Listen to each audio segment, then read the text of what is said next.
Namaste, good morning, Ranjit. Today we are going to discuss about different level of intuition. ഇന്ന് ഇൻഡ്യൂഷനെ കുറിച്ച് നമുക്ക് വേറൊരു തലത്തിൽ കഴിഞ്ഞ ദിവസം ഇൻഡ്യൂഷനെ കുറിച്ച് പറഞ്ഞിരുന്നു. പക്ഷേ ഇൻഡ്യൂഷൻ്റെ വേറെ കുറച്ചും കൂടി സബ്റ്റിലായിട്ടുള്ള ലെവലിൽ നമുക്കൊന്ന് സംസാരിക്കാം. ഈ പ്രപഞ്ചത്തിൽ പലതും നമുക്ക് ഇൻവിസിബിളാണ്. നമുക്ക് വിസിബിളായിട്ട് കാണുന്നത് ചെറിയ ശതമാനം മാത്രമേ ഉള്ളൂ.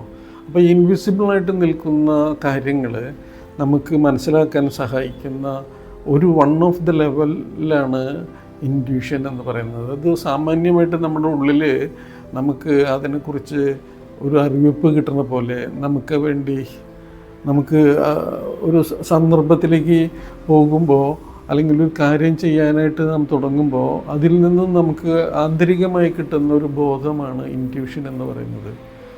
അത് യോഗിക് സാധനങ്ങളിൽ കൂടി അത് ഡെവലപ്പ് ചെയ്യുന്നത് നമുക്കറിയാം. പ്രത്യേകിച്ച് ഒരു അമ്മ കുഞ്ഞിന് വിഷമം ഉണ്ടാകുമ്പോൾ, എന്തെങ്കിലും സങ്കടം ഉണ്ടാകുമ്പോൾ, അല്ലെങ്കിൽ കുഞ്ഞെന്തോ സങ്കടപ്പെടുന്നുണ്ട്, അതിന് പാല് കൊടുക്കേണ്ട നേരെ എന്ന് പറയുമ്പോൾ അമ്മ ഉറക്കത്തിൽ നിന്നുണരെ അത് ആ കുഞ്ഞിന് പാൽ കൊടുക്കാൻ തയ്യാറാവുകയും അങ്ങനെ കുഞ്ഞിന് വിഷമിക്കുകയും കുഞ്ഞ് അകലെ വേറൊരു വീട്ടിലാണെങ്കിൽ പോലും കുഞ്ഞിന് എന്തെങ്കിലും അസ്വസ്ഥതയുണ്ടെങ്കിൽ അത് അമ്മയ്ക്ക് തിരിച്ചറിയാൻ പറ്റുക എന്നുള്ളതാണ് ഒരു ഇൻറ്റ്യൂഷൻ എന്ന് പറയുന്നത്. ഇൻറ്റ്യൂഷൻ ആ തിരിച്ചറിവ് എന്തോ കുഞ്ഞിനെ കുറിച്ച് ഓർമ്മ വരികയും അതേപോലെ തന്നെയാണ് ഇൻറ്റ്യൂട്ടീവ് ഇൻ്റലിജൻസ്. ഞാനിത് മുന്നേ പറഞ്ഞിട്ടുള്ളതാണ്, എന്നാലും അതിനൊരു വേറൊരു തലത്തിലേക്ക് പറയാൻ വേണ്ടിയിട്ട് വേണ്ടിയാണ് ഇപ്പോൾ ശ്രമിച്ചത്. ഇത് പ്രകൃതിയുടെ തനതാത്മ നിയമങ്ങളനുസരിച്ച് ഈ എല്ലാ കാര്യങ്ങളും അത് ഇവിടെ സംഭവിക്കുന്നത് റെക്കോർഡ് ചെയ്യപ്പെടുന്നുണ്ട്. വേണമെങ്കിൽ ആകാശിക് റെക്കോർഡ് എന്ന് പറയാം. നമുക്ക് ഈ റെക്കോർഡ് ചെയ്യപ്പെടുന്നത് ഓരോ കാര്യങ്ങളും സംഭവിക്കുമ്പോൾ അത് നമുക്ക് അറിയാതിരിക്കാൻ പല ഘടകങ്ങളും നമ്മുടെ സോളുമായിട്ട് ബന്ധപ്പെട്ട് നിൽക്കുക എന്നുള്ളതാണ്. നമ്മുടെ സോളുമായിട്ട് ചിലപ്പോൾ പല കാര്യങ്ങളും അത് ഇന്നർ നോയ്സുകൾ, പല കാര്യങ്ങളെക്കുറിച്ചുള്ള ചിന്തകളും മറ്റു പല കാരണങ്ങൾ കൊണ്ട് നമുക്ക് കൃത്യമായി നമ്മുടെ soul, higher soul to the incarnated soul connection കൃത്യമായിട്ട് വരാണ്ടിരിക്കുമ്പോൾ നമുക്ക് ചില കാര്യങ്ങൾ ആക്ച്വലി നമ്മൾക്ക് അറിയുന്നുണ്ട്. അത് വിളിച്ച് പറയുന്നുണ്ട് നമ്മളോട്, ഹയർ സോള് പോകല്ലേ, അങ്ങോട്ട് പോകല്ലേ, അല്ലെങ്കിൽ ഇതെടുത്തോളൂ, അത് നിങ്ങൾ സ്വീകരിച്ചോളൂ, അത് നല്ലതായിരിക്കും, ഇതാണ് നല്ലത്, അത് വേണ്ട, അത് നിങ്ങൾക്ക് ചേരില്ല എന്ന് പറയുന്നുണ്ട്. പക്ഷേ പലപ്പോഴും നമുക്കിത് ശ്രവ്യമാവാതിരിക്കുന്നതിന് കാരണം നമ്മളുടെ ഉള്ളിലുള്ള ഇൻകാർണേറ്റഡ് സോളിന് ചുറ്റും കിടന്ന് ബഹളമുണ്ടാക്കിയിരിക്കുന്ന ഇന്നർ നോയ്സുകളാണ്. കാരണം നാം കൂട്ടിയ കാര്യങ്ങളും നല്ലതും ചീത്തയായിട്ടൊക്കെ അതിൻ്റെ cloudy form of noise, inner noises ആകുക. അപ്പോൾ അതിനെക്കുറിച്ചാണ് ഞാനിന്ന് പറയുന്നത്. അതിന് വിശദമായിട്ട് അത്ര വിശദമാക്കി പറയുന്നതിൽ ചില പരിമിതികളുണ്ട്. പക്ഷെ എന്നാലും പറയാവുന്ന അളവിൽ ഞാൻ പറയാം. ഇൻറ്റ്യൂഷൻ എന്നത് പറഞ്ഞെങ്കിലും ഇൻറ്റ്യൂട്ടീവ് ഇൻ്റലിജൻസ് എന്ന് പറഞ്ഞത് കുറച്ചും കൂടി വ്യത്യസ്തമാണ്. അത് നമുക്ക് നേരിട്ട് അത് അനുഭവത്തിലേക്ക്, കാഴ്ചകളിലേക്ക്, വിഷനിലേക്ക് വരുന്നു. യോഗിക് സാധനങ്ങളിൽ കൂടെ കൃത്യമായി ധ്യാനങ്ങളൊക്കെ പരിശീലിക്കുന്ന ആളുകളാണെങ്കിൽ ചിട്ടയായിട്ടുള്ള പരിശീലനങ്ങൾ, പ്യൂരിഫിക്കേഷൻ, അതായത് നമുക്കൊരു ക്ലിയറായിട്ടൊരു ജനലിൽ കൂടെ അപ്പുറത്തെ ചെടികളെ, പൂക്കളെ കാണാമെങ്കിൽ ജനലിൽ അഴുക്ക് നിറഞ്ഞു നിൽക്കുന്നുണ്ടെങ്കിൽ അത് സാധ്യമല്ല.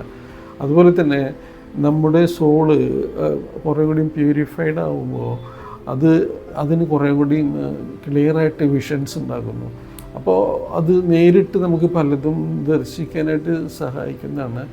യോഗി സാധകർക്ക് ഇത് വളരെ ഈസി ആയിട്ട് ശാസ്ത്രം, തത്വചിന്ത, യോഗശാസ്ത്രം എല്ലാം പറഞ്ഞുകൊണ്ടിരിക്കുന്നത് ഒരു വലിയ സത്യമാണ്. ഇൻറ്റ്യൂഷൻ എന്നത് മായയുടെ വിരുദ്ധമാണെന്ന്. മായ എന്ന് പറയുന്നത് എന്താണ്? നമ്മുടെ സ്വന്തം ചിന്തകൾ കൊണ്ട് നാം നിർമ്മിച്ചെടുത്ത മനോരൂപങ്ങൾ, തെറ്റായ ധാരണകൾ, ഭയം, സംശയം, അതിരുകൾ, ഇതൊക്കെ ചേർന്ന ഒരു മതിലാണ് മായ. ഈ മതിൽ നമ്മെ മാനസിക ലോകത്ത് തന്നെ പൂട്ടിവയ്ക്കുന്നു. അതുകൊണ്ട് ഉയർന്ന ആത്മീയ ബോധങ്ങളിലേക്ക് ഉയരാൻ കഴിയാതെ പോകുന്നു. പക്ഷെ അതിന് ഒരു വിരുദ്ധ ശക്തിയുണ്ട്. വെളിച്ചം പോലൊരു ശക്തി, ആശീർവാദം പോലൊരു ശക്തി. ഇത് തന്നെയാണ് ഇൻറ്റ്യൂഷൻ. ഇൻറ്റ്യൂഷൻ എന്താണ് ചെയ്യുന്നത്? അത് നമ്മെ റിവലേഷൻ, അതായത് ദൈവികമായ വെളിപ്പാടുകളുടെ ലോകത്തേക്ക് കോടിക്കണക്കിന് തിരശീലകൾ നീക്കി കൊണ്ടുപോകുന്നു. ദൈവം ലോകത്ത് എങ്ങനെ പ്രവർത്തിക്കുന്നു എന്ന് നമ്മെ മനസ്സിലാക്കി തരുന്നു.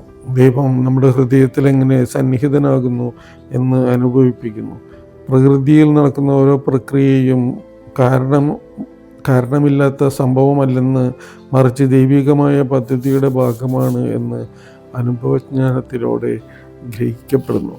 ഇങ്ങനെ മനസ്സിലാക്കുന്ന ഓരോ തുറന്നു വെച്ച ദ്വാരത്തിലൂടെയും നാം ദൈവരാജ്യത്തിൻ്റെ അനുഭവത്തിലേക്ക് പ്രവേശിക്കുന്നു. ഇൻഡ്യൂഷൻ നമ്മെ സൃഷ്ടിയിലെ യഥാർത്ഥ ശക്തികളെ കാണിക്കുന്നു. ദൈവപുത്രന്മാരായ മഹാത്മാക്കളുടെ പ്രവർത്തനങ്ങളെ കാണിച്ചു തരുന്നു. അവർ ലോകത്തിൽ പ്രത്യക്ഷപ്പെടുന്ന രീതികളെ കാണിക്കുന്നു. ദൈവപദ്ധതിയിൽ നമുക്ക് ചെയ്യാനുള്ള സേവനങ്ങളെ കാണിക്കുന്നു. ഏറ്റവും മനോഹരമായത് എന്താണെന്ന് അറിയാമോ? ഇൻഡ്യൂഷൻ നമ്മെ സഹകരണത്തിലേക്ക് വിളിക്കുന്നു. ദൈവപദ്ധതിയെ നമ്മുടെ ജീവിതത്തിലൂടെ നടപ്പാക്കാനായി ശ്രമിക്കുന്നു. ആത്മീയ ജീവിതത്തിൻ്റെ നിയമങ്ങൾ, ശമ്പലയെ നിയന്ത്രിക്കുന്ന നിയമങ്ങൾ, ഹൈറാർക്കിയെ നയിക്കുന്ന നിയമങ്ങൾ, ഇവയെ എല്ലാവരെയും നമുക്ക് ക്രമമായി മനസ്സിലാക്കി കൊടുക്കുന്നതാണ് ഇൻഡ്യൂഷൻ. ഇൻഡ്യൂഷൻ ഒരു കഴിവോ ഒരു ഇന്ദ്രിയമോ അല്ല, അതൊരു വാതിലാണ്. ആ ചില്ലുകൂടിലൂടെ നോക്കുമ്പോൾ ദൈവത്തിൻ്റെ പ്രകാശം നിശ്ചലമായി സ്പഷ്ടമായി നമ്മെ സ്പർശിക്കുന്നു. ഈ അനുഗ്രഹം നിങ്ങൾക്ക് എല്ലാവർക്കും ലഭിക്കട്ടെ.